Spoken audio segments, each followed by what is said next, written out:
In Lebanon's Bekaa Valley there is a platform of stone. It sits under the remains of a vast Roman sanctuary, one of the grandest ever built. Columns and porticos dedicated to the god Jupiter still mark the skyline. But beneath them, supporting this imperial Roman ambition, is a foundation that poses a much older and more difficult question. The podium itself is an engineering marvel, built with enormous blocks. But on its western side, the scale changes. Here, in a single course of the retaining wall, lie 3 monolithic blocks of limestone. Together, they are known as the trilithon. Each one is a testament to immense labour. They are colossal, precisely cut, and raise several metres above the ground. Their estimated weight is a matter of ongoing study, but figures often converge around 800 tonnes apiece. To put that in perspective, this is a mass equivalent to more than 100 large elephants for each stone. They are laid end to end, forming a horizontal line of pale, weathered limestone that draws the eye.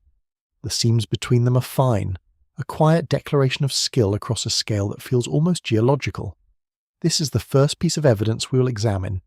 It is not an abstract claim or a line from a forgotten text. It is a physical fact, a man-made wall of stone that you could touch.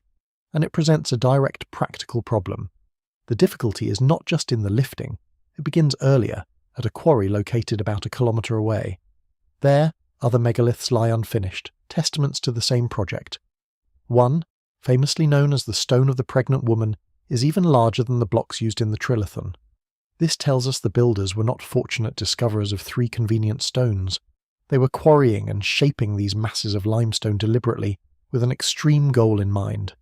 The process, then, involved detaching a block of more than 1 million kilograms from the bedrock. It required shaping it into a precise rectangle, and then it demanded transporting it over uneven ground before the final, extraordinary challenge of lifting it onto a wall perfectly aligned with its neighbours. This is the kind of material evidence that creates friction with simple historical models. It is not proof of anything otherworldly. It is not by itself evidence of a lost global civilization. To begin there is to leap past the more important, more grounded questions. This investigation is not about finding certainty. It is about learning to look at the evidence that survives and understanding what it can and cannot tell us. The central question, which begins here at Baalbek, is this: what kinds of complex human organisation may have existed before the surviving record becomes easy to see? And how much of that record has been erased by water, erosion, burial, forest, and time? The trilithon does not offer a clear answer. Instead, it offers a measure of the problem. It anchors our inquiry in the real physical difficulty of moving stone, a difficulty that any explanation must eventually confront. The scale of the trilithon invites a simple, powerful reaction: that this is impossible, that no known ancient culture could have achieved it. This is an understandable conclusion, but it is also where the investigation must become more precise. The strongest and most widely accepted explanation is grounded in the layers of the site itself. The United Nations Educational, Scientific and Cultural Organization, or UNESCO, identifies Baalbek as one of the great sanctuaries of the Imperial Roman period. The massive platform, including the trilithon, serves as the foundation for Roman temples to Jupiter, Bacchus and Venus, built in the first few centuries of the Common Era. The evidence for this Roman context is direct, but it does not resolve the engineering question. It sharpens it. The objection to a deeper, unknown past here is a fair one, and it rests on another piece of stone. Less than 1 kilometre from the sanctuary lies the ancient quarry. There we find the Stone of the Pregnant Woman, a single quarried block larger than any in the trilithon. And nearby, an even larger 5th and 6th block were discovered, still partially attached to the bedrock. This tells us 2 critical things. First, the stones were sourced locally, removing the problem of long-distance transport. Second, the ambition to cut stones of this magnitude existed right here, in this specific place. The task of moving them would not have relied on a single lost technology, but on a mastery of logistics. It would have required a level of social and logistical organisation that is itself monumental. We can reconstruct the probable toolkit from what is known of large-scale Roman and other ancient engineering projects. Earthen or timber-cribbed ramps, built against the growing height of the platform, hardwood sledges, perhaps lubricated with water or animal fat, an army of capstans and levers, and the coordinated power of thousands of labourers working for years under a central authority with the resources to command them. The difficulty is real. It is not, however, proof of impossibility. And here, the investigation reaches its first turning point. The question of how the Romans may have built the platform is compelling, but perhaps it is not the most important question the stones ask. The entire Roman complex at Baalbek is durable. It has survived for nearly 2,000 years because it is made of stone. This seems obvious, but it is the key. The true central question of our investigation begins to form. It is not simply, quote, zero. It is underscore, quote, underscore, one, underscore, how much of the human story is lost, not because it never happened, but because it was built of wood, or woven from fibre, or lived on a coastline that is now 120 metres underwater? The Earth is not a passive archive. It is an active editor. It erases, submerges, buries, and scours. Stone is what it preserves best.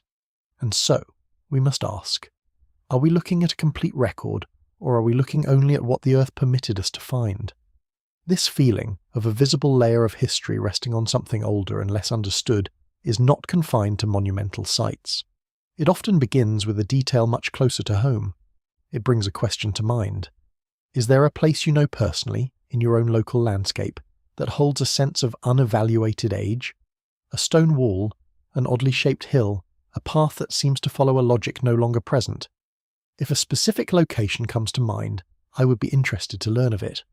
The engineering problem at Baalbek, centred on mass and transport, is not the only form of megalithic challenge. A different kind of skill, one focused less on pure weight and more on intricate fitting, appears high in the Andes of Peru. Above the city of Cusco, the former capital of the Inca Empire, sits the complex of Sacsayhuaman. The site is known for its remarkable stone walls. They are not built from regular squared-off blocks, but from massive irregular polygons of limestone. Some of these stones are estimated to weigh well over 100 tons.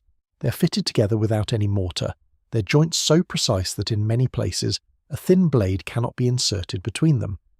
The walls are arranged in a series of distinct zigzagging terraces, a design that is visually powerful and widely interpreted as having defensive or ceremonial significance. The accepted archaeological context places Sacsayhuaman firmly within the Inca sphere, a testament to their organizational power and highly developed stoneworking skills. The achievement is not in question, but the object we see today is not the complete object the Inca built. It is an edited version. After the Spanish conquest in the 16th century CE, Cusco was rebuilt. The immense structures of Sacsayhuaman were viewed by the colonists as a convenient pre-cut quarry. For decades they dismantled parts of the complex, carrying away stones to construct their own cathedrals, government buildings, and homes in the new colonial city below. This historical process introduces a specific kind of preservation bias, a bias of reuse. The colonists would have taken the most useful stones first. These would have been the smaller, more uniform, and more easily transportable blocks. The ones they left behind were the ones that were simply too large, too heavy, or too irregularly shaped to be worth the immense effort of moving and recutting. What survives for us to see, therefore, is a landscape of extremes. We are left with the largest and most difficult pieces of the original puzzle. This can create a distorted impression, leading one to imagine the entire complex was constructed solely from these colossal, multi-sided giants. The reality was likely a more complex mixture of stone sizes and functions. The Earth is not the only editor of the archaeological record. Sometimes history itself acts as the quarry.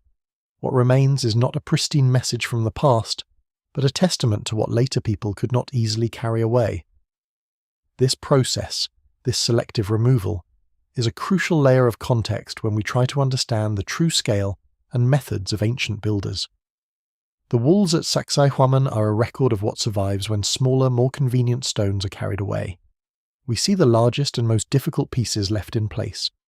A partial architectural sentence. But what happens when a site is so thoroughly disassembled that only the individual words remain, scattered on the ground, with the grammar that connected them lost to time? To find an answer, we move our investigation southeast, across the Altiplano, to a site in modern Bolivia near the shores of Lake Titicaca. Here, as part of the great ceremonial and political centre of Tiwanaku, lies a place known as Pumapunku. There are no towering walls here, No great temple rises from the high plain. Instead, Pumapunku presents itself as a field of extraordinary fragments. Enormous blocks of stone, some of red sandstone, others of grey andesite, lie fallen and broken. They are not rough boulders. They are clearly architectural components, pieces of a structure, or perhaps multiple structures, of immense scale and complexity. What creates the deep sense of mystery at Pumapunku is the condition of these stones. We see straight edges that appear planned to an exacting standard. We see smooth, finished faces. Some fragments, like the famous H blocks, have complex interior corners and channels, suggesting they were designed to interlock with other, now missing pieces. The impression is one of immense skill and meticulous planning, yet the whole is gone. The structure has been reduced to its constituent parts, leaving a puzzle with no illustration on the box. This state of ruin invites interpretation. It becomes a blank space where certainty is difficult to establish.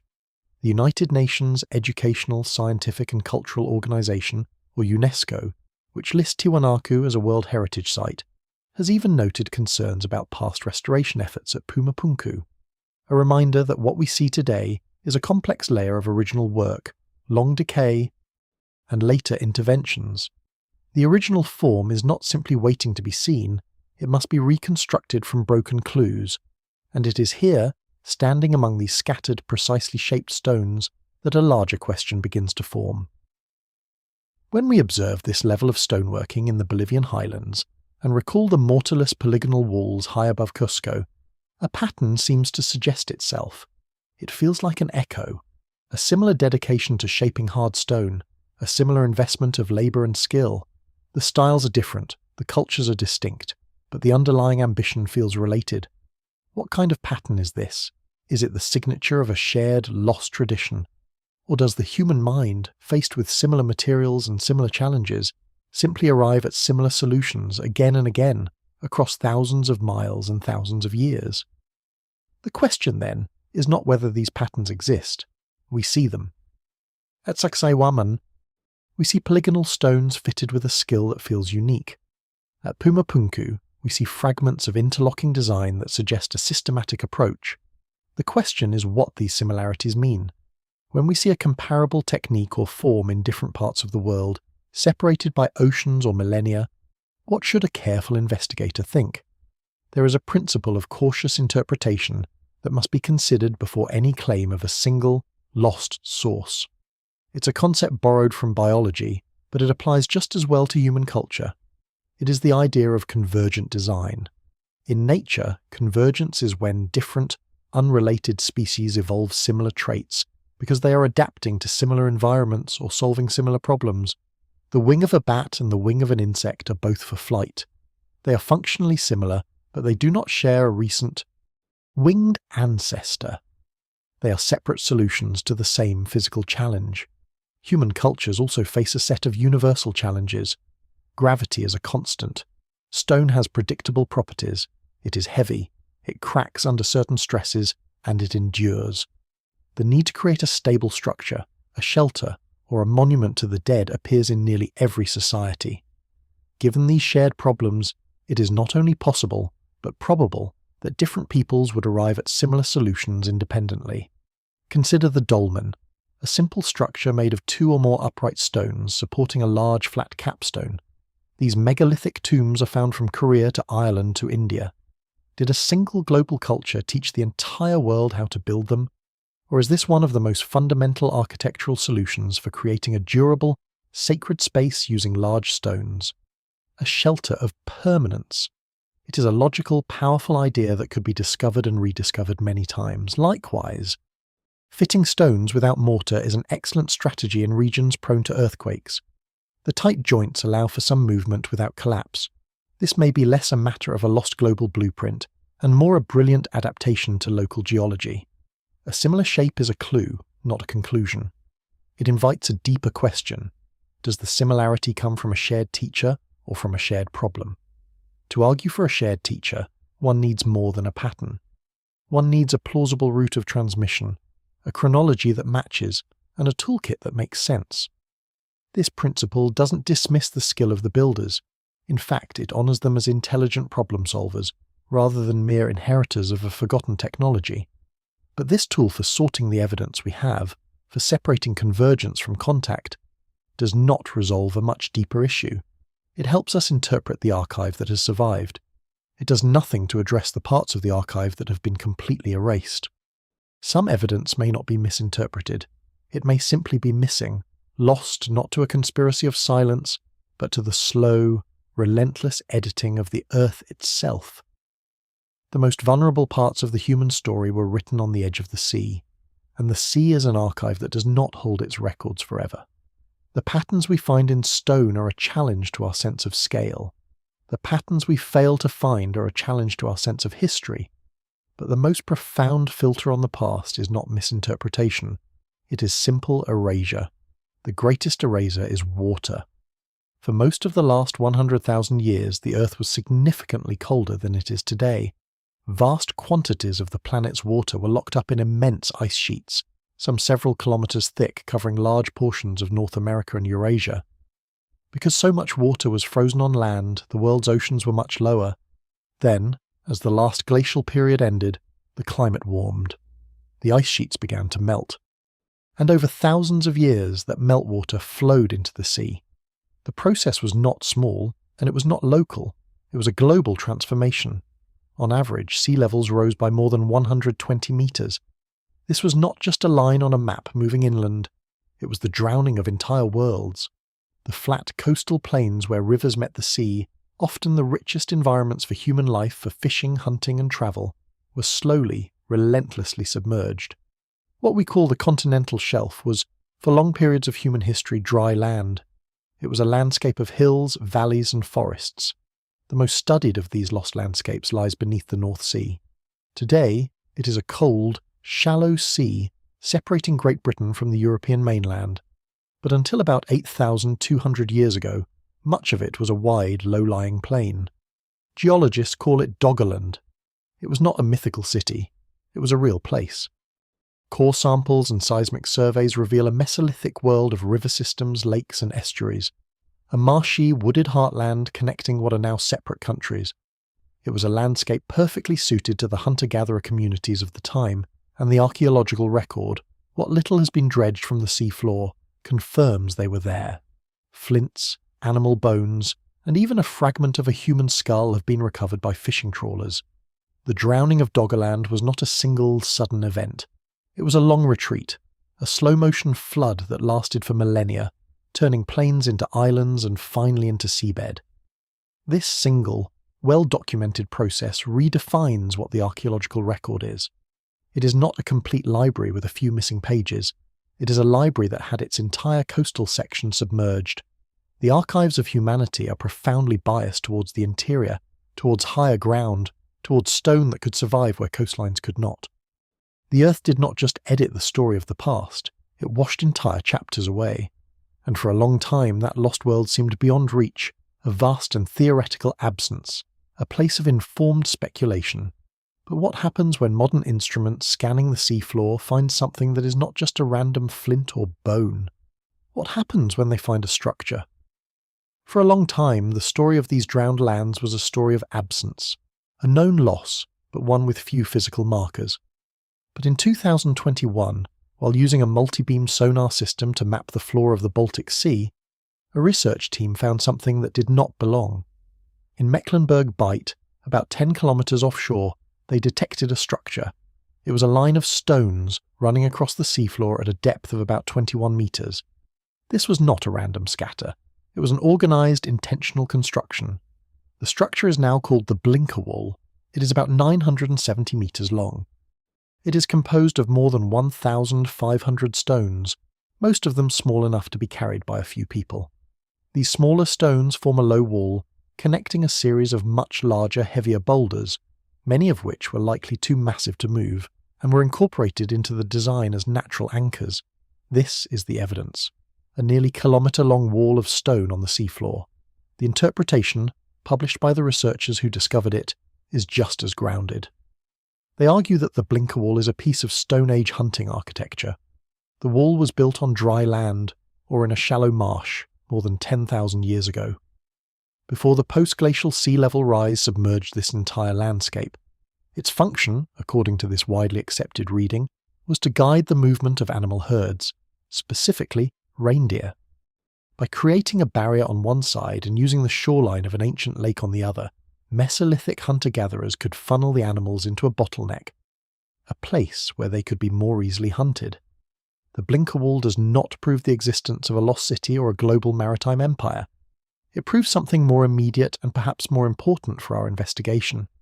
It confirms that the people living on these vanished coastlines were not just leaving scattered campfires.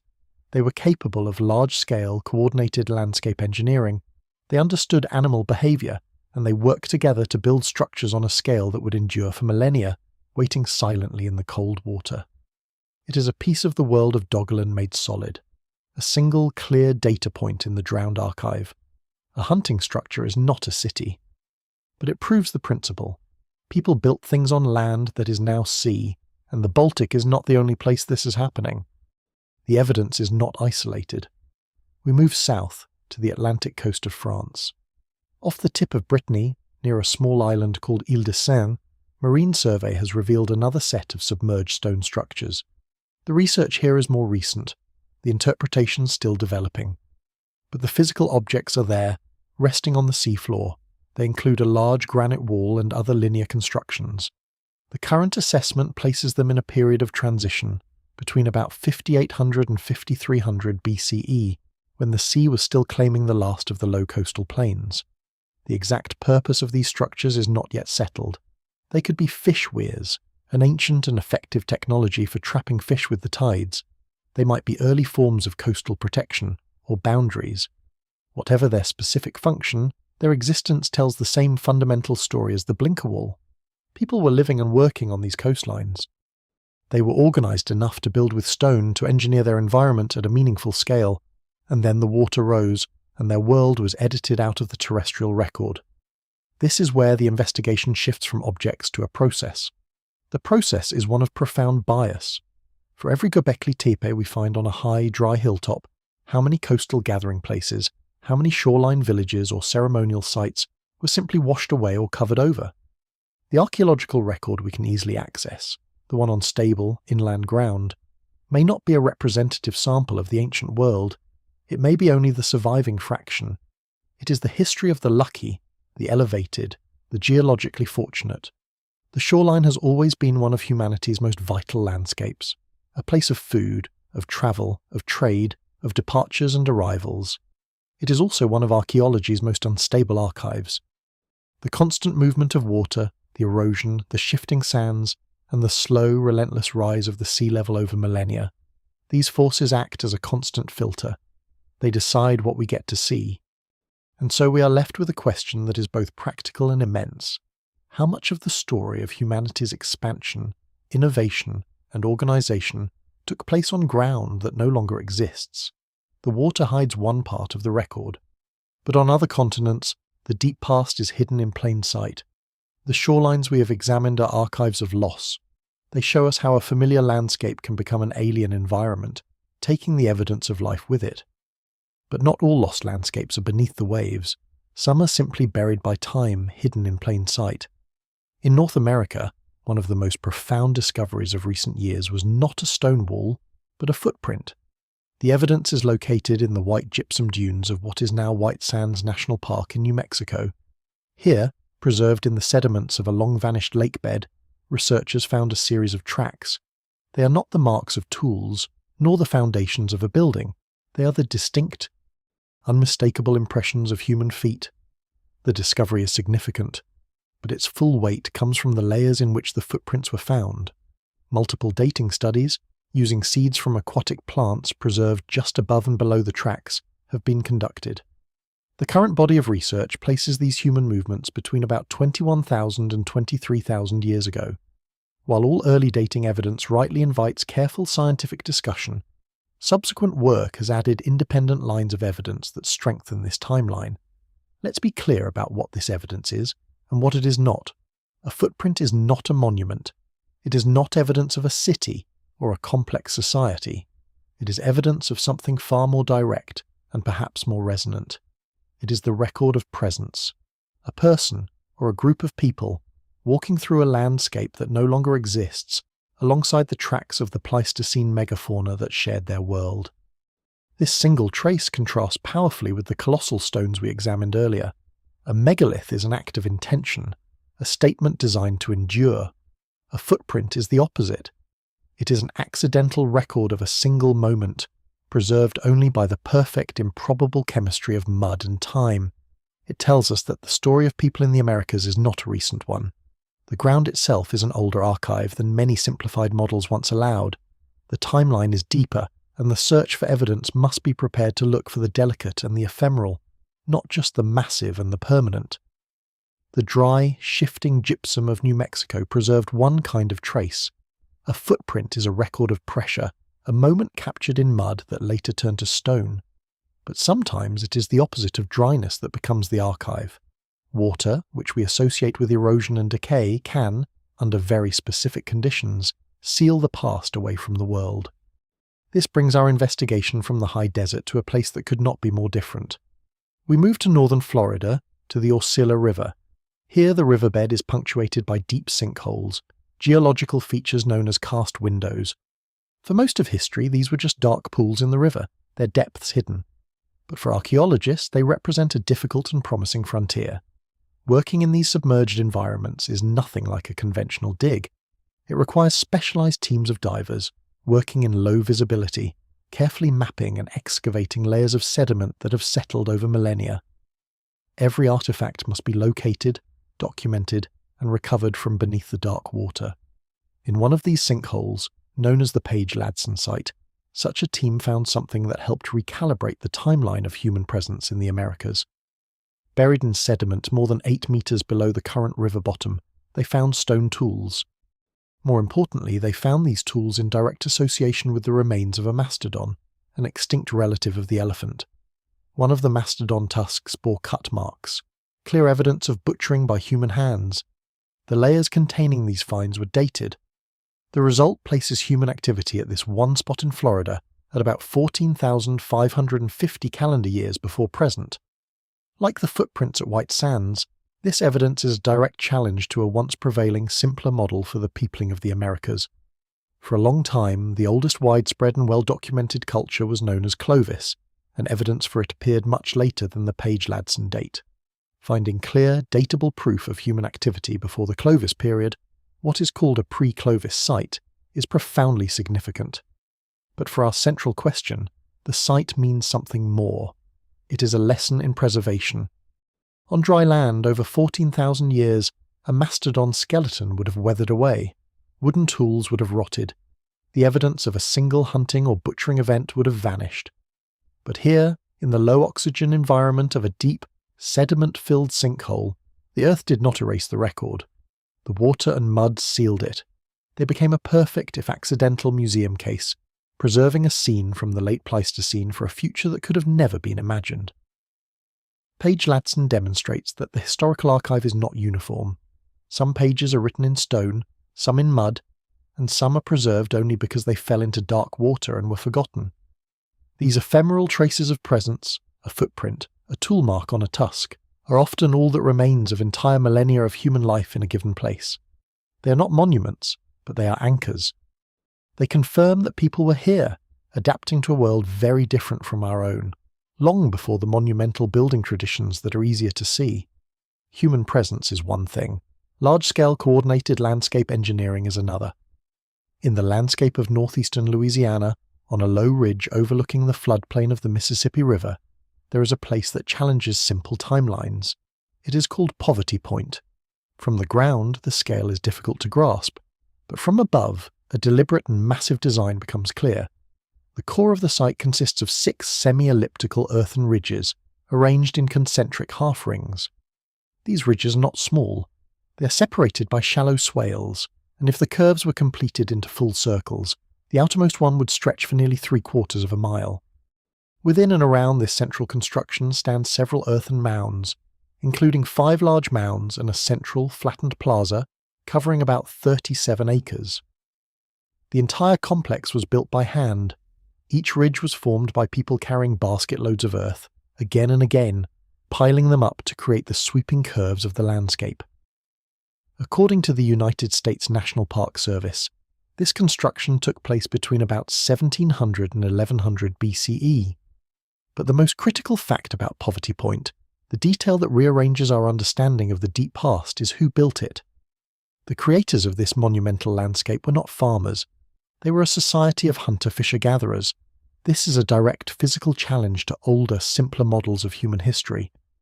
Those models often held that this kind of large-scale, long-term public works project was only possible after the development of agriculture, which was thought to be necessary for producing the food surpluses and sustaining the large, settled populations required for such labour.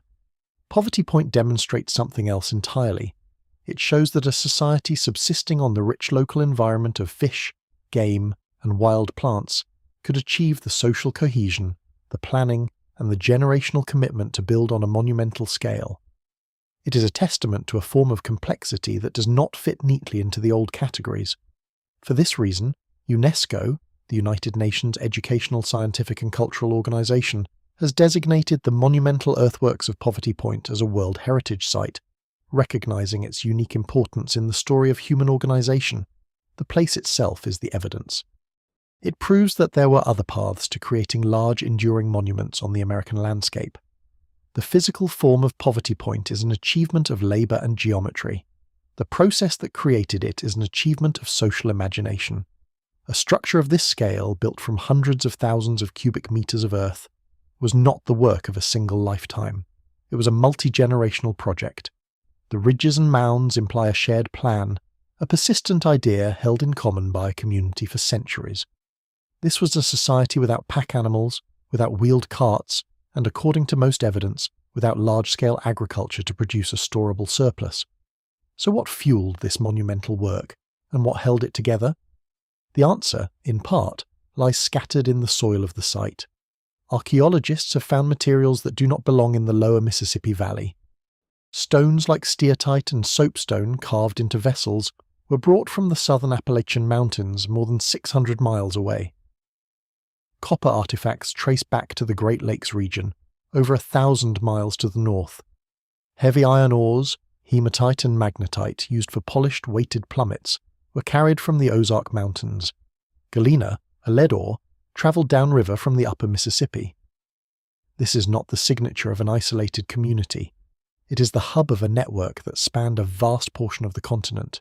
These materials were not accidental trade goods. They were deliberately sought and transported across immense distances, through different territories, likely passed along through chains of exchange and obligation.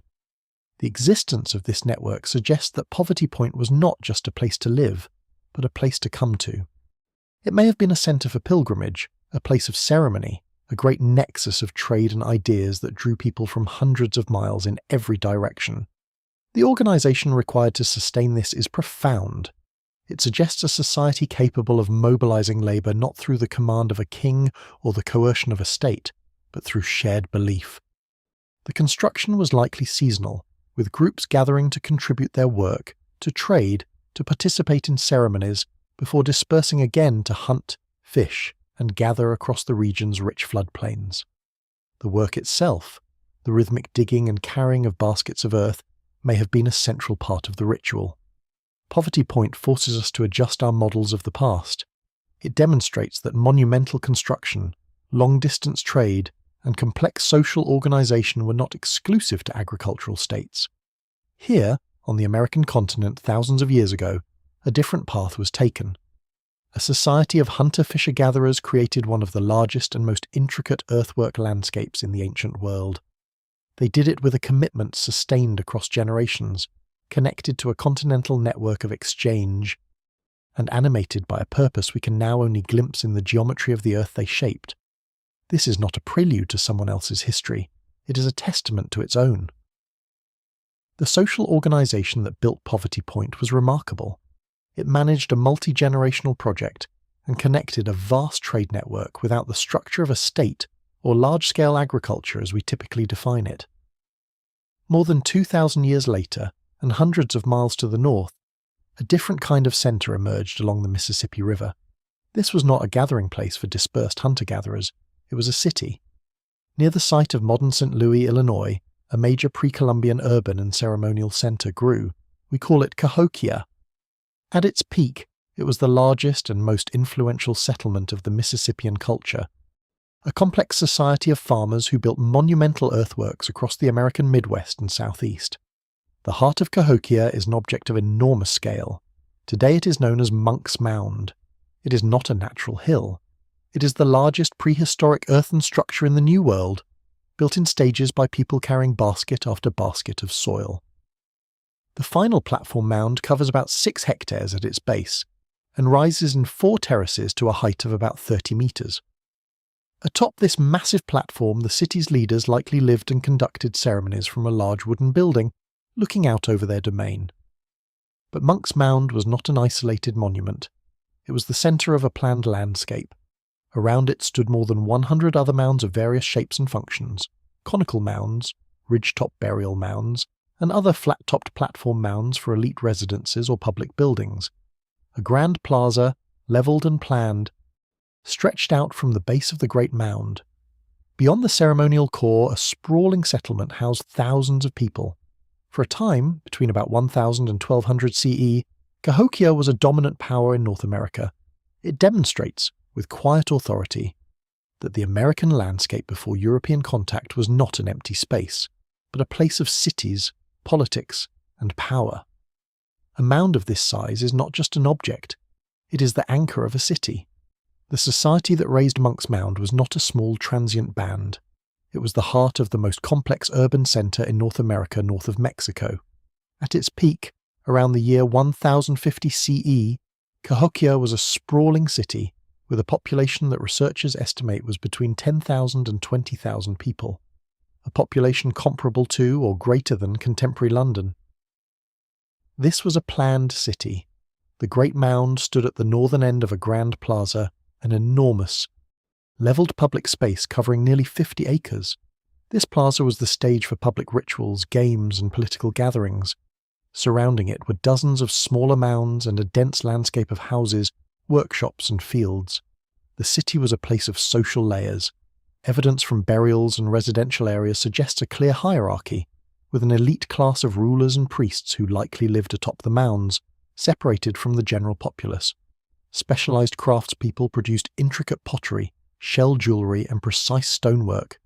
Farmers cultivated maize in the fertile river bottoms, providing the surplus needed to support such a dense, non-agricultural population. Cahokia was not an island.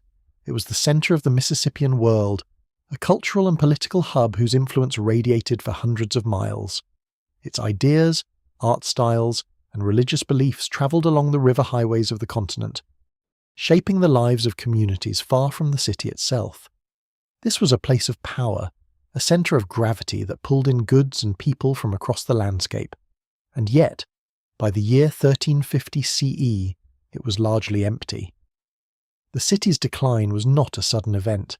It was a gradual process, playing out over generations. The evidence for this slow dissolution is subtle but clear. Archaeologists have found that a large defensive palisade, a wall of upright logs 2 miles long, was built and rebuilt 4 separate times around the central precinct. This suggests a growing need for security, a response to either internal strife or external threats. The reasons for the city's abandonment are still debated. There is no single, simple answer. Environmental factors likely played a significant role. A city of thousands would have placed immense pressure on local resources, depleting forests for fuel and construction, and possibly overhunting local game. Studies of sediment cores from nearby lakes suggest periods of significant flooding and also drought, which would have threatened the maize agriculture that was the city's lifeblood. There may have been social and political fractures as well. Maintaining order in a city of this size, with its clear divisions of wealth and power, would have been a constant challenge. Perhaps the religious or political authority of the elites began to fail. Perhaps disease swept through the dense population. The truth is likely a combination of these pressures, a slow cascade of environmental stress, resource scarcity, and social instability that eventually made life in the great city untenable.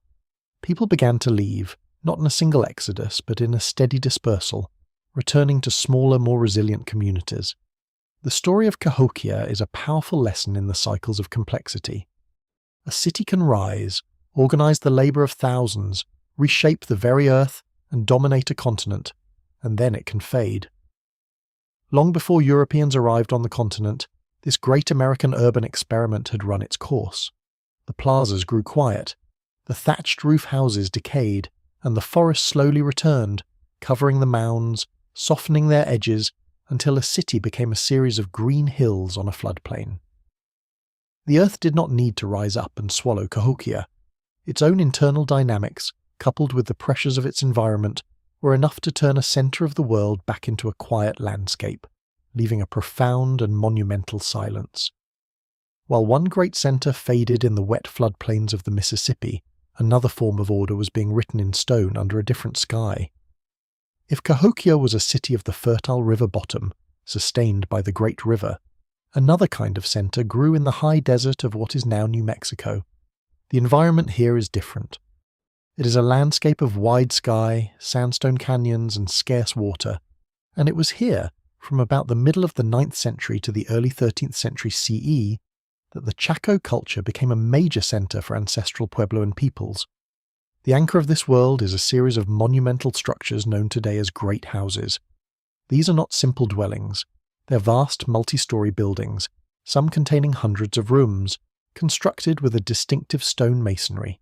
The walls are a complex and beautiful assembly of shaped sandstone and rubble core, built with a precision that required immense skill, planning, and generations of labour. They were aligned not just to the landscape, but in some cases to solar and lunar cycles, a fact that speaks to a sophisticated system of observation and knowledge. Yet the great houses in Chaco Canyon were only the hub of a much larger system. Extending outwards was a network of planned roads, some stretching for dozens of miles across the San Juan Basin. These were not mere footpaths worn into the earth. They were engineered connections, often remarkably straight, crossing difficult terrain with ramps and carefully constructed stairways cut into the rock. This system connected the canyon to more than 150 outlying communities, suggesting a level of regional coordination and social organization that is still being studied. To orchestrate this in such a dry and demanding environment is a profound statement about human ingenuity. It required complex strategies for collecting water, managing resources, and moving goods and people across a vast territory. Unlike the concentrated earth-moving of Cahokia, the achievement at Chaco was one of connection and integration across a challenging landscape, and it is vital to understand that Chaco is not a vanished mystery belonging to no one.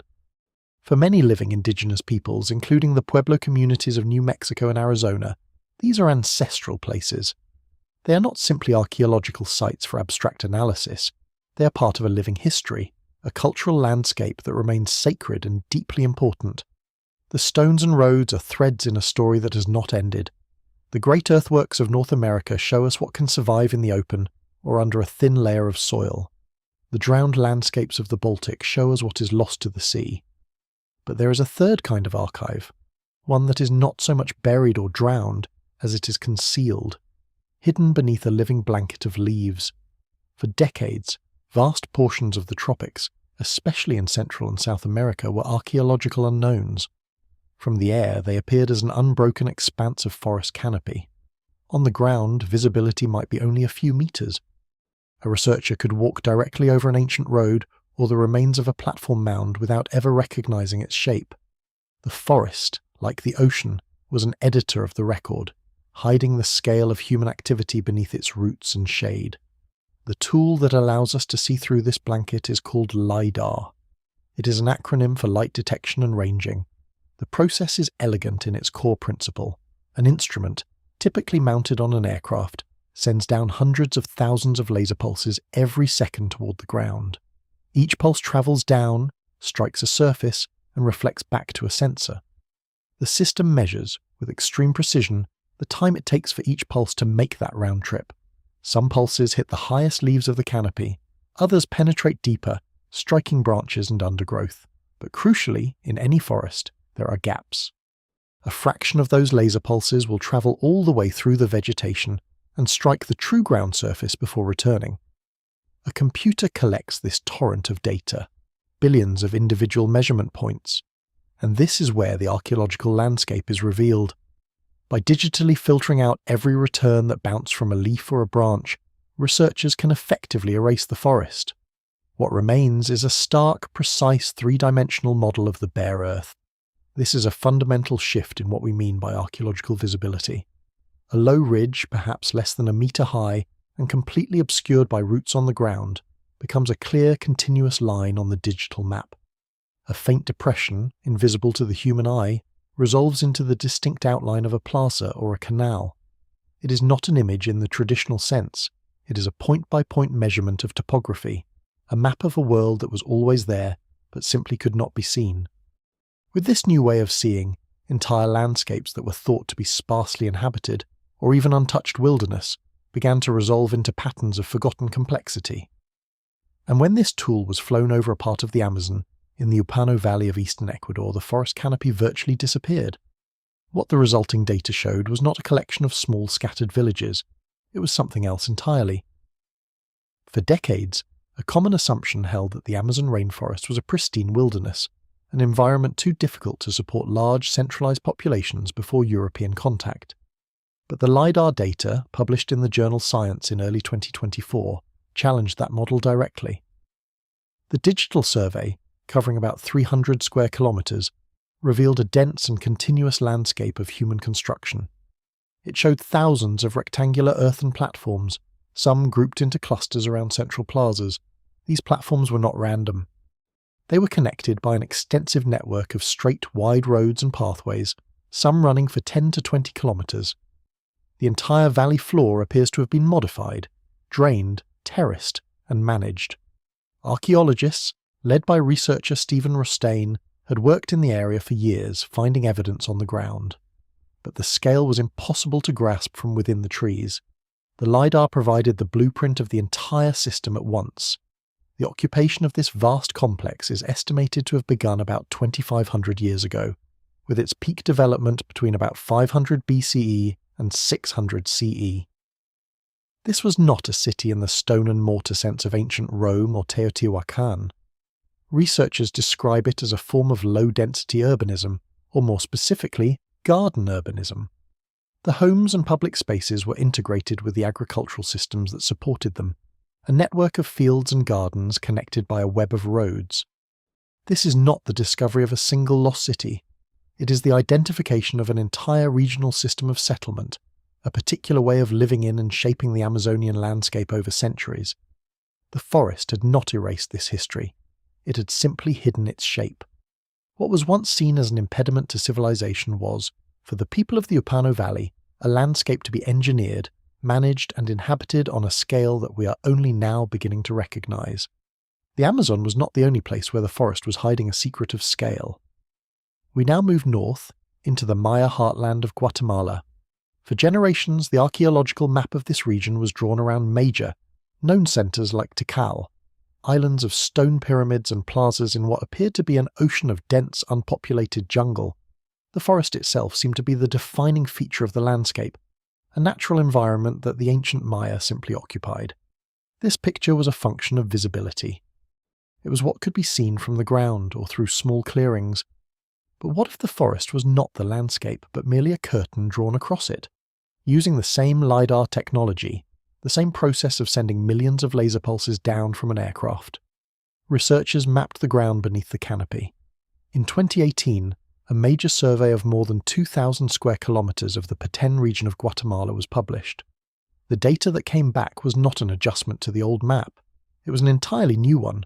The survey revealed more than 61,000 previously unknown ancient structures. These were not just small huts. They were houses, large palaces, ceremonial centers, and extensive defensive fortifications, including walls, ramparts, and moats. The data also traced hundreds of kilometers of causeways and canals, connecting urban centers and managing water across vast distances.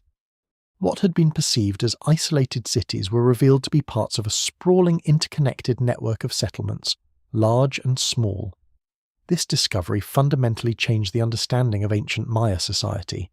The population estimates for the region had to be revised upwards, not by a small amount but by millions. This was not a civilization living lightly in the jungle. It was a civilization that had engineered its environment on a massive scale. They built extensive agricultural terraces and drained swampland to feed a population far denser than was previously thought possible. The pristine wilderness was in fact a managed garden, a human-shaped landscape that had simply been reclaimed by the forest over the centuries.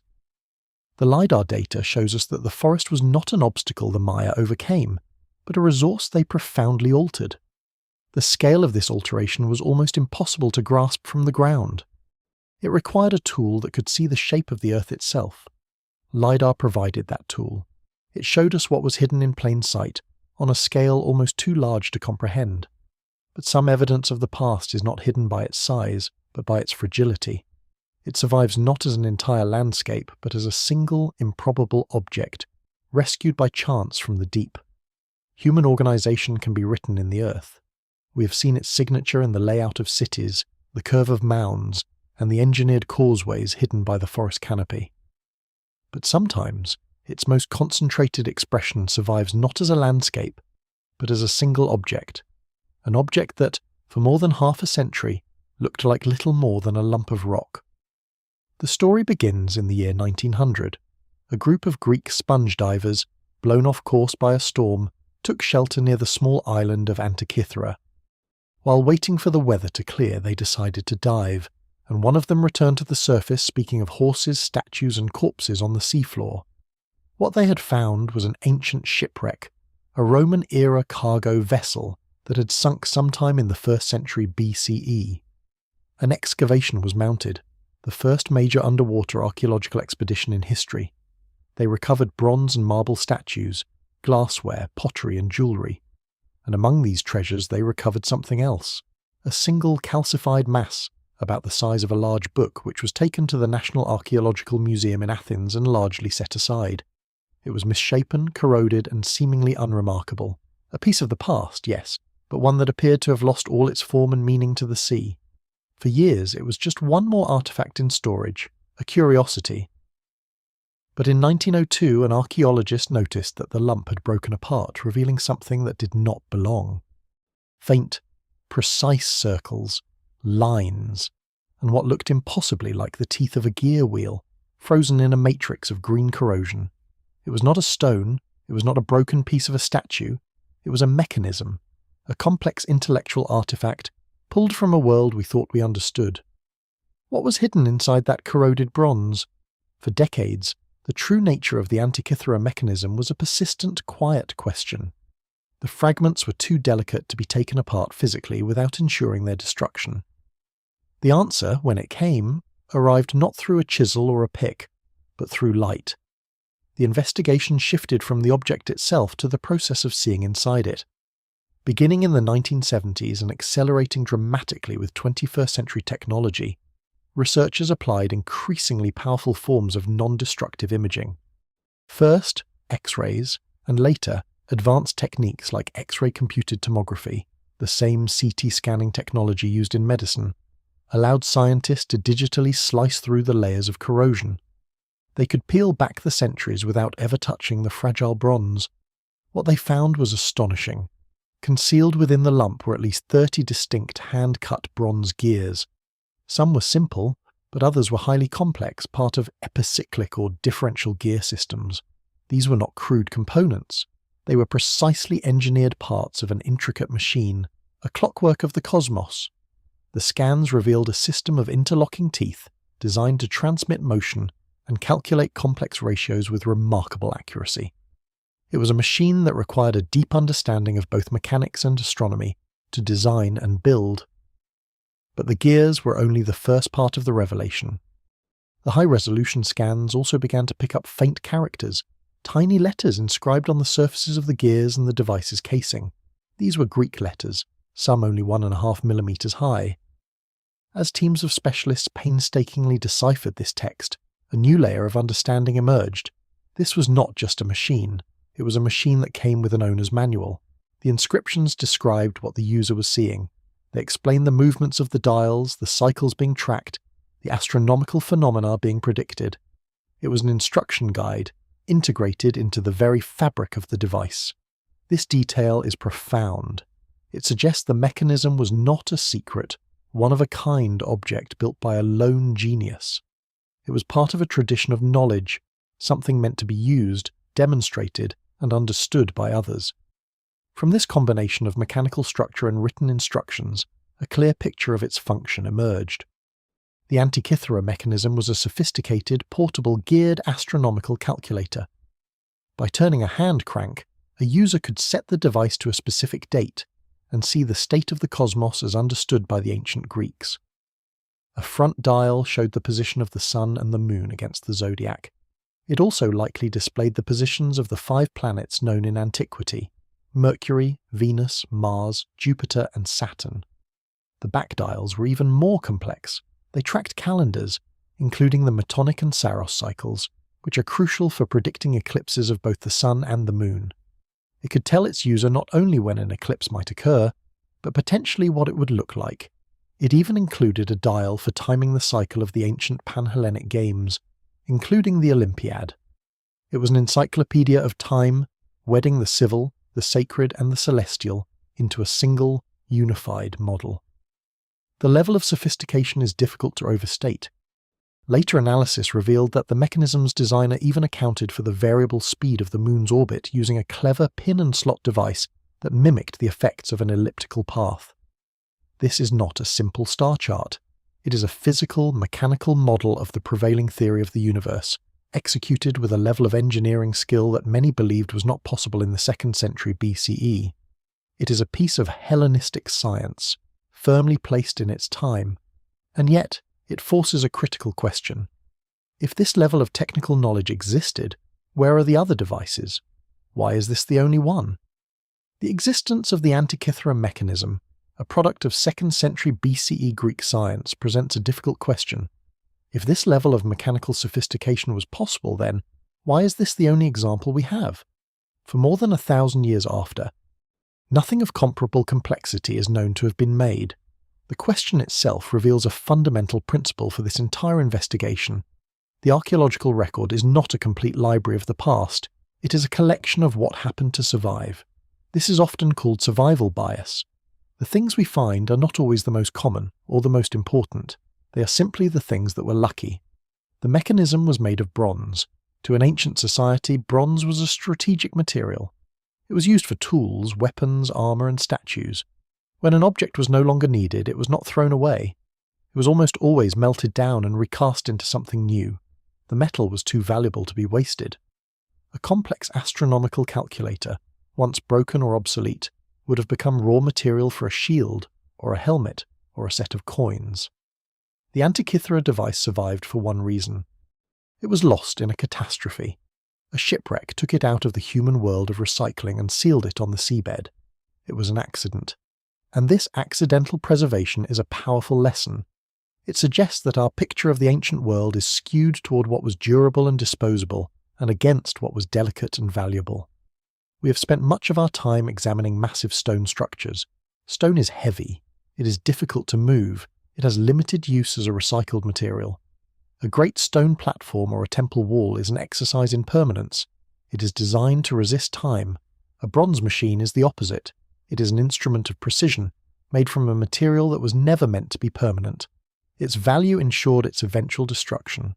So we are left with an archive that is edited by material properties. Stone endures, bronze is reborn, wooden textiles almost always disappear. Papyrus and parchment burn or rot. This means our vision of the past is dominated by temples, tombs, and fortifications. We see the heavy bones of ancient societies, but we rarely glimpse their intricate nervous systems. The Antikythera mechanism is a ghost of that lost knowledge. It is a reminder that the absence of evidence is not always the evidence of absence. It is not proof of a lost global civilization from a different age, but it is strong evidence of a lost intellectual tradition within our own history. It forces us to wonder how many other sophisticated arts, sciences, and technologies existed, practiced for centuries, and then vanished so completely that they left behind only a single, corroded fragment rescued by chance from the deep. The Antikythera mechanism shows us a tradition of knowledge that was almost entirely lost, a complex machine preserved by the perfect accident of a shipwreck. It survived because it was submerged, but other discoveries pushed the timeline of organized human thought itself much further back. into a period where we expected to find very little. For this, we do not go to the bottom of the sea. We return to the land. We go to a man-made hill on a dry plateau in southeastern Turkey. The local name for it is Göbekli Tepe, which means quote two for decades. It was considered little more than a medieval cemetery, a place of no great significance. But beneath the surface, something else was waiting, something that fundamentally changed our understanding of the deep past. What was found there were not tombs or houses in any simple sense. They were enclosures, great circular and oval structures defined by walls of rough stone.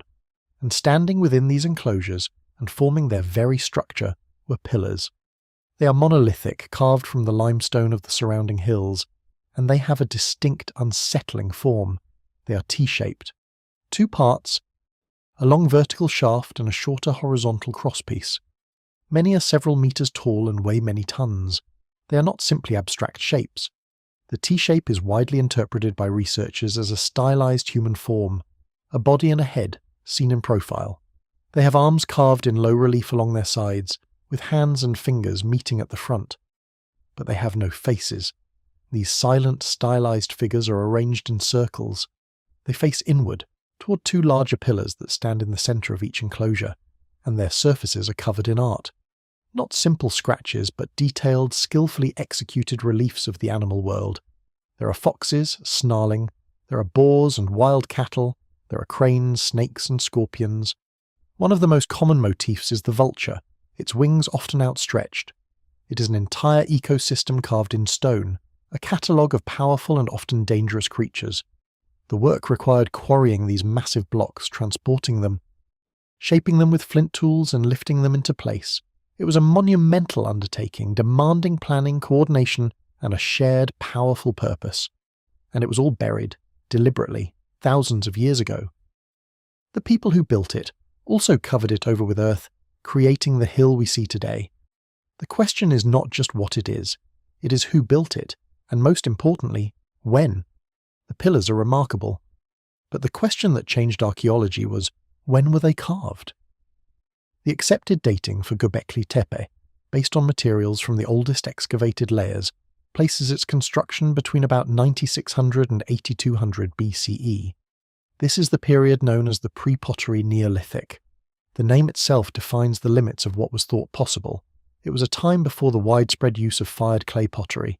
It was before the domestication of most animals, and crucially, it was before large-scale, established agriculture was thought to have taken hold in the region. The older, simpler model of human history followed a clear, logical sequence. First, humans develop agriculture. This creates a food surplus which allows them to stop moving and build permanent settlements. Only then, with a stable food supply and a settled population, can a society organize the complex, long-term labor required for monumental architecture. The farm came first, then the village, then the temple. Göbekli Tepe appears to invert that sequence. Here was a massive, organized construction project, requiring the quarrying, transport, carving, and erection of multi-ton pillars. It was undertaken not by established farmers, but by people who are widely understood to have been hunter-gatherers, perhaps on the very cusp of settling down. They built the temple before the city. They organized this immense labor force before the fields of domesticated wheat were the foundation of their society. This doesn't prove they were taught by a lost civilization. Instead, it presents a far more interesting and human question. What if the old model was wrong? What if the cause and effect was the other way around? The limit of our prior understanding was the assumption that only material surplus could create complex society. Göbekli Tepe forces us to ask, could a shared belief system, a powerful idea, be the catalyst? Could the very process of gathering to build this place, the need to organize, to cooperate, to feed hundreds of workers over months and years, have been the engine that drove the development of agriculture and settlement? Perhaps the temple did not come after the village. Perhaps the work of building the temple helped create the village. This is the central importance of the site. It doesn't offer easy answers. It changes the questions we're allowed to ask about our own past. It suggests the Neolithic revolution was not just a revolution in food production, but perhaps one that began with a revolution in thought and communal identity, expressed in stone. For decades, the discovery of Göbekli Tepe presented a profound challenge. It was a singular point of light in a dark period of prehistory. a monument of staggering complexity that seemed to appear without a clear local precedent. This isolation made it both fascinating and deeply puzzling. But it was not an island. The archaeological picture is now changing, shifting from the scale of a single hilltop to the scale of an entire landscape. We now understand that Göbekli Tepe was not an anomaly. It was one part of a vast interconnected world of similar sites. A phenomenon now being studied under a regional project named Tas Tepeler, Turkish for __quote _3 _.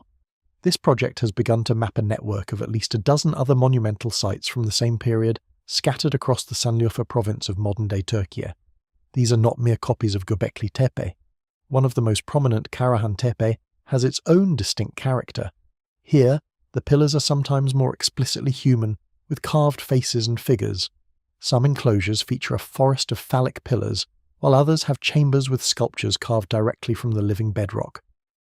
What this growing map suggests is that the cultural energy, the belief system, and the social organisation required to build these structures were not confined to a single community. This was a regional movement.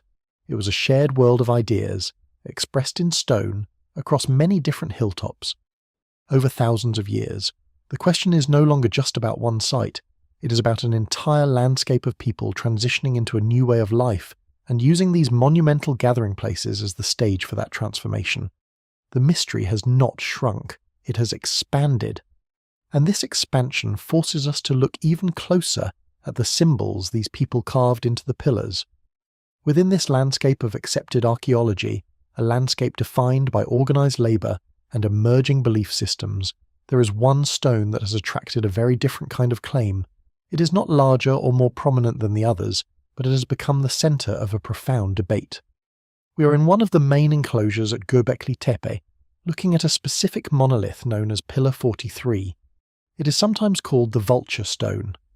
Like its neighbours, it is a massive T-shaped limestone pillar, carved with a menagerie of animals in low relief, but the arrangement here is dense, and seems to tell a story. Near the top there is a large vulture, its wing raised. Below it, another vulture, and to the side a scorpion. There are other birds, a serpent, and at the bottom, a headless human figure. The composition is arresting. It feels deliberate, a scene rather than a simple collection of figures. For years, the meaning of this scene was understood through the lens of funerary rituals or shamanic belief. The vulture is a common figure in the Neolithic iconography of the region, often associated with the processing of the dead. But in recent years, a much more specific and dramatic interpretation has been put forward. This reading suggests that the pillar is not merely symbolic but functional. It is, according to this hypothesis, an astronomical map and a memorial.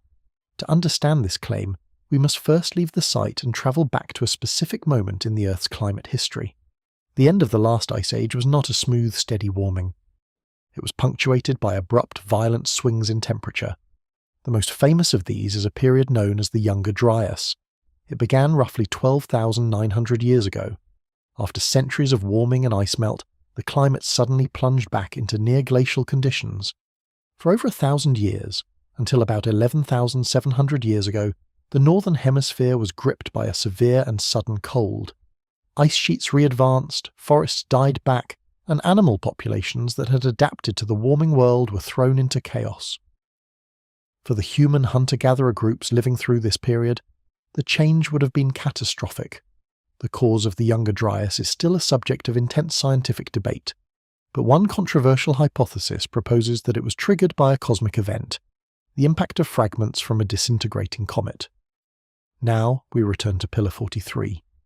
The speculative interpretation proposed by researchers like Martin Sweatman argues that this pillar is a direct record of that event. The claim is that the animals carved on the stone are not just animals, they are symbols for constellations. The vulture in this reading represents the constellation Sagittarius. The scorpion represents Scorpius. The other figures are matched to other zodiacal patterns. According to this hypothesis, the arrangement of these constellations on the pillar functions as a date stamp, marking a precise alignment in the sky that corresponds to the time of the Younger Dryas onset. The headless human figure becomes a symbol of the widespread death and devastation caused by the event. And a small circle, depicted just above the vulture's wing, is interpreted as the comet itself. In this reading, The entire pillar is transformed. It is no longer a collection of mythic symbols. It is a sophisticated memorial, carved by survivors, recording the exact date of a celestial catastrophe that changed their world. This is the human meaning applied to the stone, a message, an archive, a warning. It presents a coherent and powerful story, connecting the enigmatic art of the world's oldest known monumental site to one of the most dramatic climate events in recent geological history. It is a complete narrative, but a complete narrative is not the same as a confirmed one. It is a compelling story. The idea of a message, a warning, passed down through 12,000 years of stone is a powerful one. However, this interpretation is not widely accepted. The archaeologists who have excavated and studied Göbekli Tepe for decades have raised serious, detailed objections. The German Archaeological Institute, which has led the research, directly challenged the claim. Their response provides a crucial lesson in how we approach the limits of evidence. The first objection is methodological. The argument that the animals on Pillar 43 represent constellations requires projecting our modern or classical zodiac, systems from much later cultures, back into the mind of a pre-pottery Neolithic artist. The researchers at the site argue there is no evidence to support this. It assumes a continuity of astronomical symbolism across thousands of years that is not proven. The second objection centers on selection. To make the star map work, one must choose specific symbols from the pillar, while ignoring others that don't fit the pattern. A strong interpretation should attempt to explain the entire composition, not just the parts that align with a preferred theory. The archaeologists suggest that the meaning of these animals is more likely found within the rich symbolic world of the Taş Tepeler culture itself, a world of spirits, ancestors, and the relationship between humans and powerful animals. The vulture, for example, is a known and recurring symbol in the region, often associated with beliefs about death and the journey of the soul. Rather than a specific celestial event, this does not mean the builders of Göbekli Tepe were uninterested in the sky. They almost certainly were. But the specific claim that Pillar 43 is a date stamp for a cosmic impact is considered highly speculative by those most familiar with the site. The debate highlights a fundamental question in this kind of investigation. At what point does pattern recognition become pattern imposition?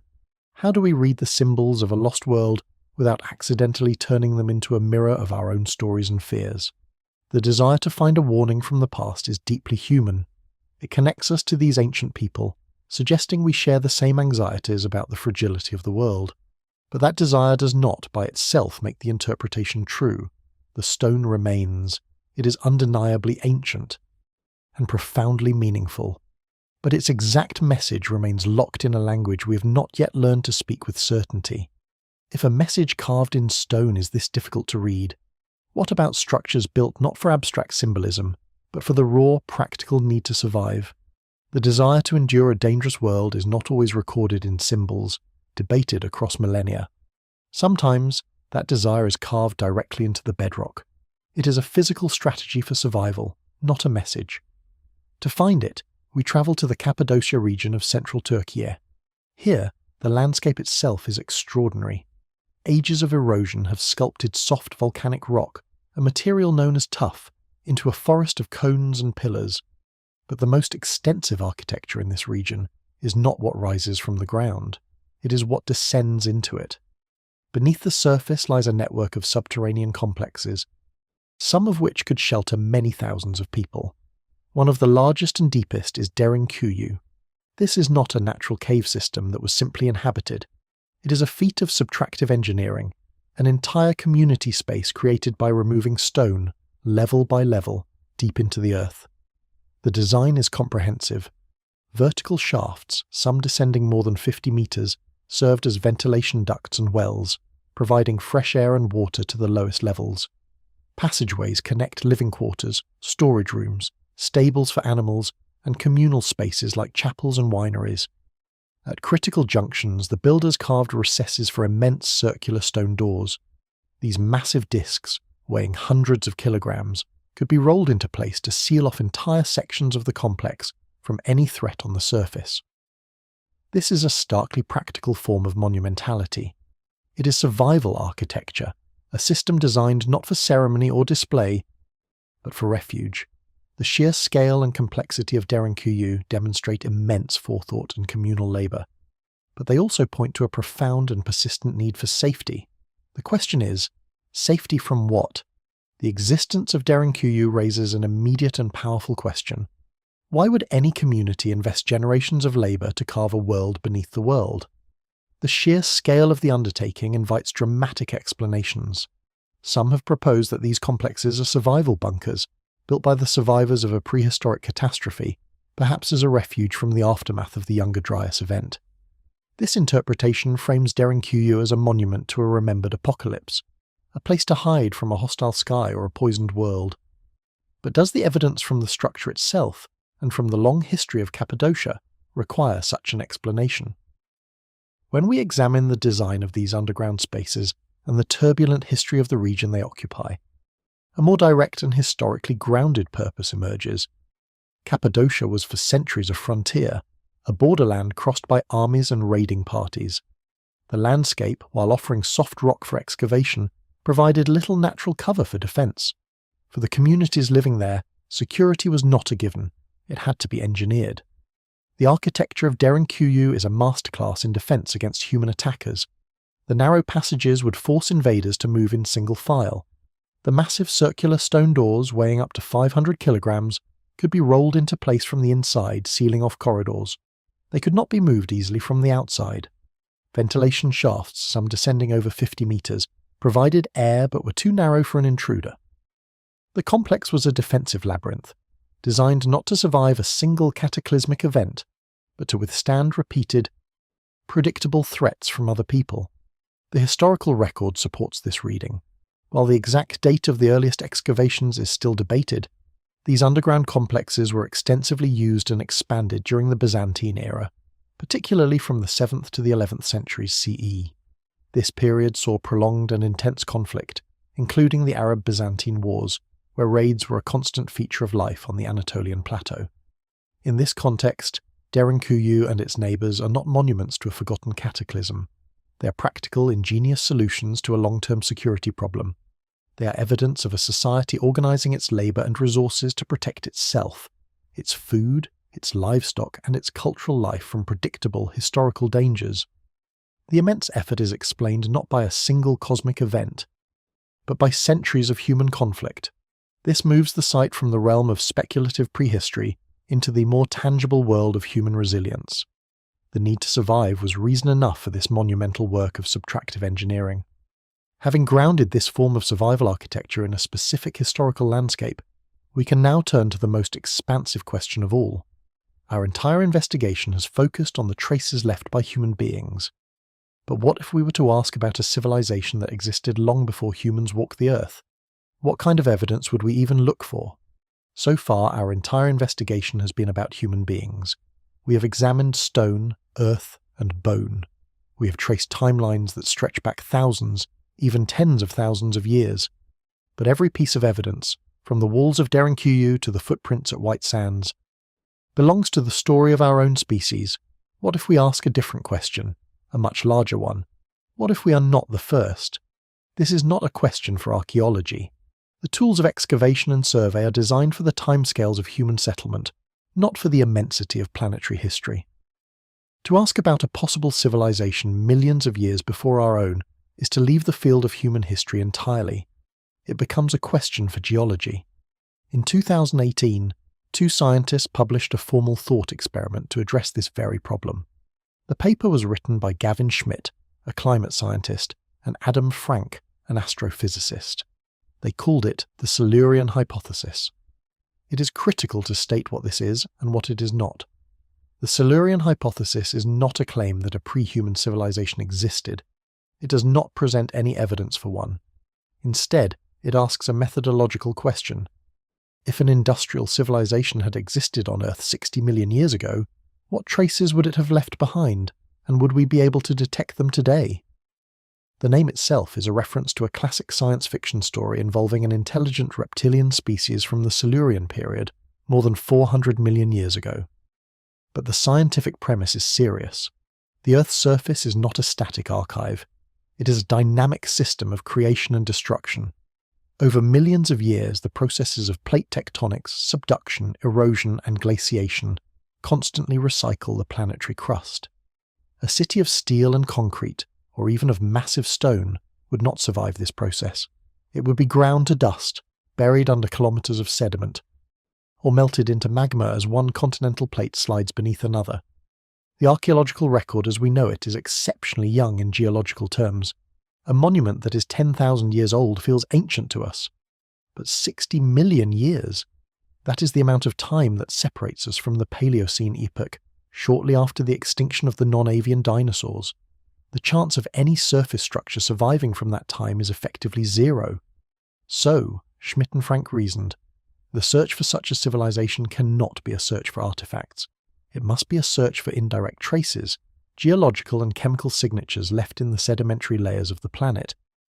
Their approach was inspired by astrobiology, where scientists consider how we might detect life on other worlds.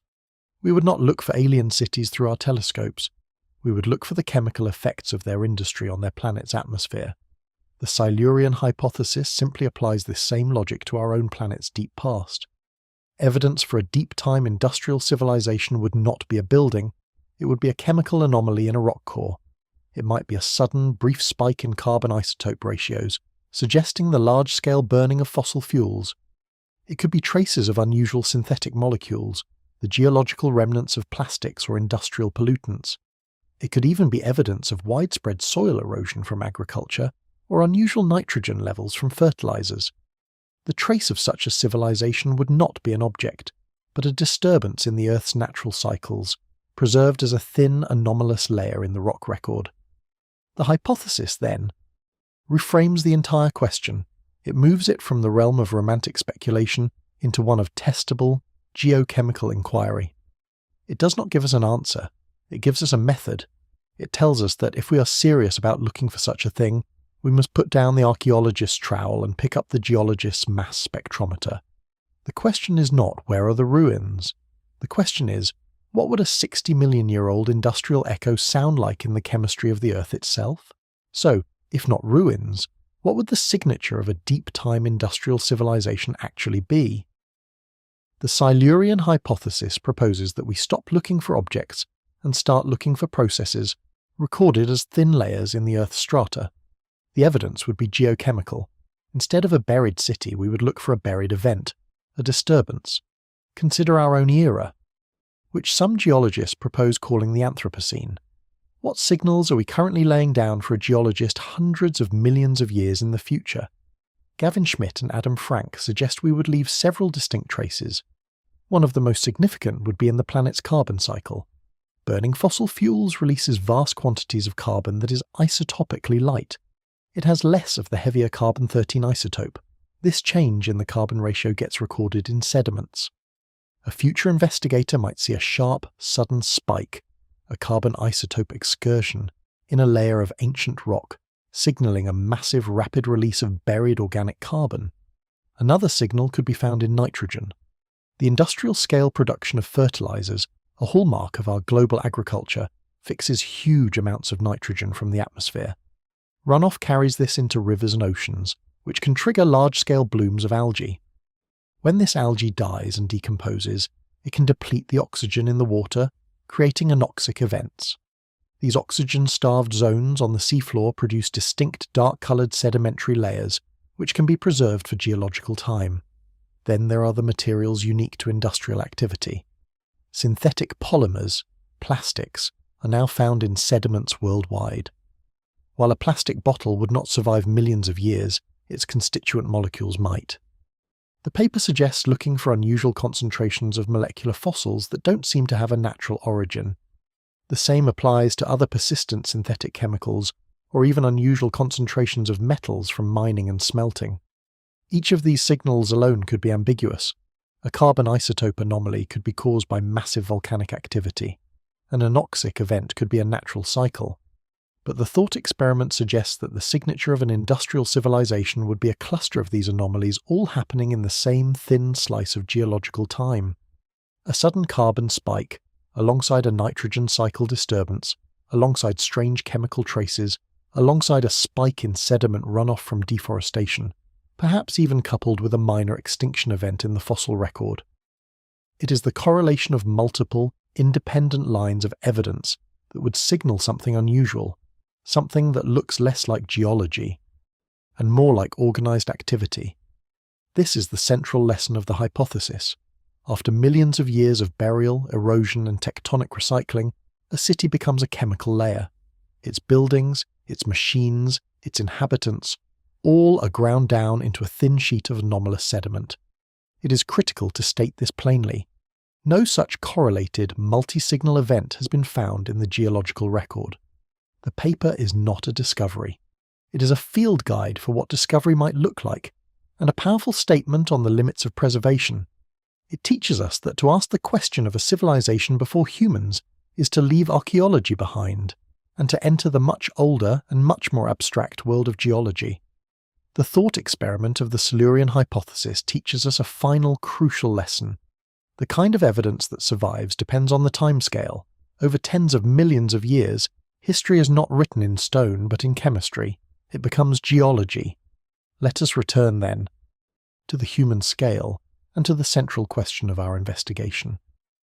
We began by asking what kinds of complex human organization may have existed before the surviving record becomes easy to see.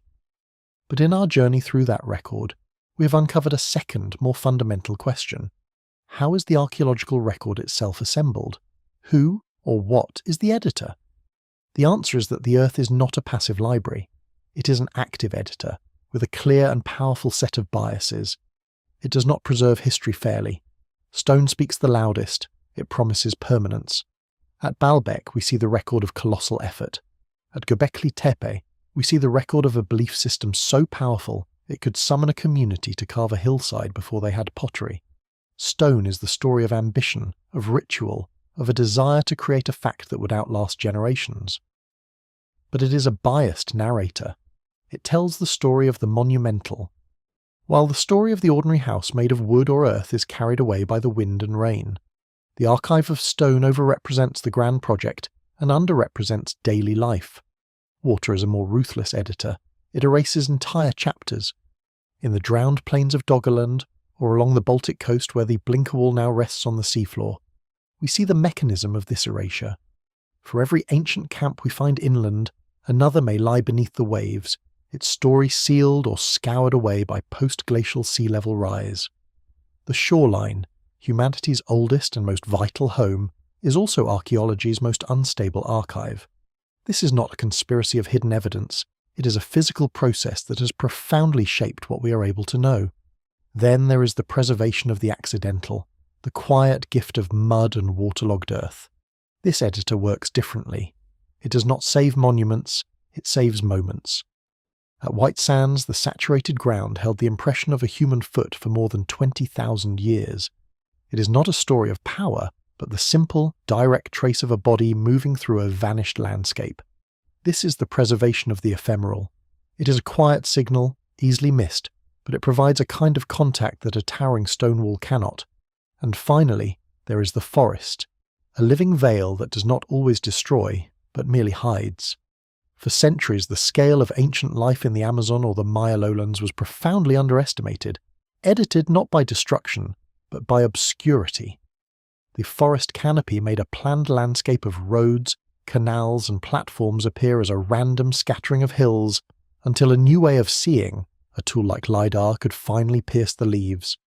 So, the shape of the human past, as we can see it, is a shape defined by these editorial forces. It is heavy with stone, because stone endures. It is missing vast stretches of its coastlines, because the seas have risen. It is sometimes surprisingly clear in the smallest of details, because mud can hold a single moment in time, and it is often far larger than it first appears, because the forest is patient. Our investigation did not uncover a single, simple story of a lost world. Instead, it revealed the story of loss itself. And so, we arrive back at the question that began this investigation. After examining the durable archive of stone, the drowned archive of the sea, the ephemeral archive of a footprint, and the intellectual archive of a single machine, did we find proof of a civilization that existed before humans? The answer, based on the available evidence, is no. No confirmed discovery supports the existence of a pre-human industrial civilization. The Silurian hypothesis remains a thought experiment, a question about method, not a description of history. The great stone works we examined, from Baalbek to Sacsayhuaman, from Cahokia to Göbekli Tepe, are now understood as the products of human hands, human labour and human organisation. But to stop there is to miss the point. The investigation did not fail. It simply answered a different and perhaps more important question. It revealed that our model of the past was too simple. Our expectation of what the record should look like was too narrow. We have not found a lost civilization. We have found the mechanisms of loss itself. We have found the Earth as an active editor, an editor that favours stone over wood, that uses the rising sea to wipe clean a continental shelf, that buries a hunting wall under Baltic sediment, and hides an entire city network under the Amazonian canopy. An editor that recycles bronze, leaving one intricate machine to hint at 1,000 others that were melted down, their knowledge dissolving with them. The true story is not about a single, hidden chapter of history. It is about the book itself, how its pages are made of geology, how the ink is water and time, and how much of the text has been erased, not by a conspiracy, but by chemistry, gravity, and the slow, indifferent turning of the world. The evidence does not ask us to believe in a forgotten people with impossible technology. It asks us to see the people who are already there with a new kind of respect. People who organised labour for generations to build Poverty Point without a state. People who engineered a city at Cahokia. People who crossed the landscape of White Sands 23,000 years ago. People who understood the sky with enough precision to build a machine of gears and dials. The mystery is not that they were beyond us. The mystery is that we are only now beginning to find the tools and the humility to see what they left behind. The final truth is not a secret history, it is a quiet fact. The planet does not owe us a complete record. It offers only traces, fragments, and absences. And the most profound thing we can find in the deep past is not a lost world, but the faint, fragile, and astonishingly persistent mark of a human foot, pressed into mud that was for a moment shielded from the long erase of time.